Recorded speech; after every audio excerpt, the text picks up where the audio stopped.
Okay, so here we are at the Sacred Earth land near Horham, and we've just lit our biochar kiln.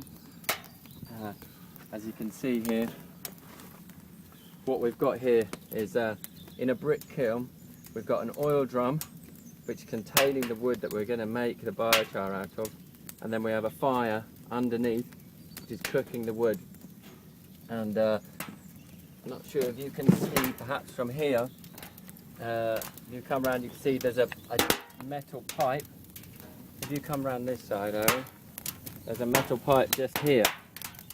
Oh yeah. Okay, so that metal pipe comes from the back of the oil drum, and once the wood gases have started to come out of the logs, the wood gas comes through that pipe and ignites, so then the wood starts to cook itself on its own wood gases.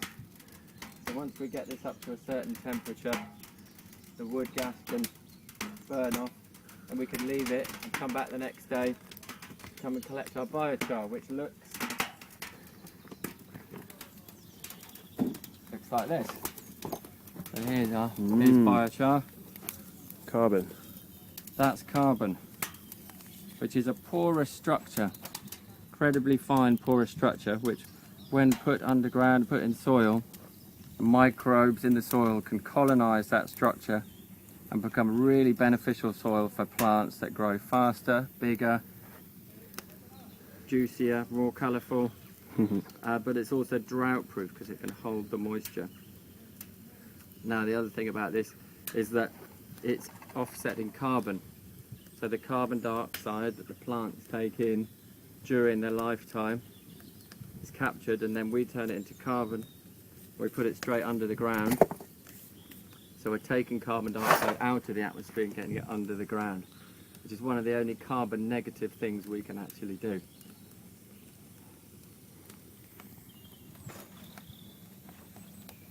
And yeah, so we're using a leylandi, which is behind you. There we are.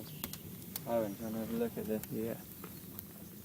Over here, this is leylandi, total byproduct from tree surgeons.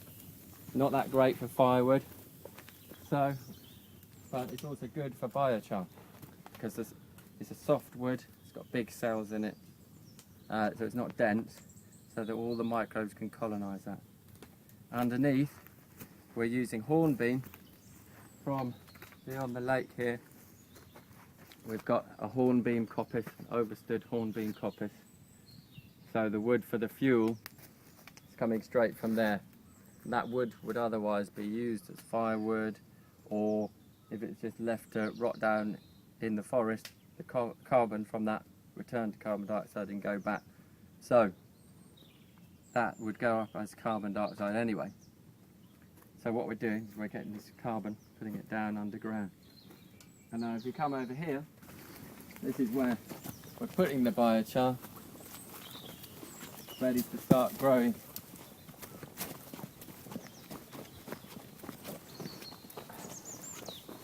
So here we've got raised beds, and this is a mixture of biochar, organic compost, as well as biodynamic preparations that we're making here at the Sacred Earth site. So we've got a range of different kinds of beds here, and beyond we've got the orchard, apples, pears, as well as chestnuts, cob nuts, hazelnuts. And beyond there is where the beehives will be.